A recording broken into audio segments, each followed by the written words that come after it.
Aka, men darvoza yasashga zakaz beruvdim. Muddatdan o'tib ketyapti. Ulayotgan vaqtga qo'yib bermayapti. Shunaqa vaziyatga tushmaslik uchun nima maslahat berasiz? Birinchi o'rinda o'sha ishlayotgan sexda joyini tekshirish maslahat beraman. Keyin nechta mijozga qancha vaqtdan beri xizmat ko'rsatib kelayotganini bilish kerak bo'ladi. O'sha kerak bo'lsa mijozlar bilan aloqaga chiqib, ishonchligimi, vaqtida qo'yib beradimi, o'shalarni so'rab olsangiz, sizga ancha foydali bo'ladi. Sizdan qancha vaqtga so'roq olishga 20 kunga tayyorlab beramiz deyishuvdi.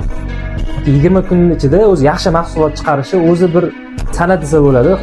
Demoqchi bo'lganim qiyin, yoqib bo'lmaydi, chunki zborka jarayonida yaxshisi o'ziga 15 kun 20 kun vaqt ketadi. Katta darvozani o'ziga, undan keyin malyarka jarayonlari bor. Malyarkasini qurishlari bilan yana 10 kun vaqt oladi.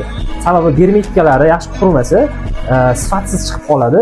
Keyin o'sha chistoy sepganda yaltirab, kirasi ikki xil chiqadi. Unda yaxshi effektivniy ish chiqmaydi 20 kunda. Kamida 1 oy 40 kun vaqt oladi yaxshi ish qilish uchun. Bunaqa darvozani topish uchun kimga murojaat qilsam bo'ladi? Albatta bizga, ya'ni Elegant Coffee'ga murojaat qilasiz. Pastdagi nomerlarga murojaat qilsangiz 24/7 aloqadamiz.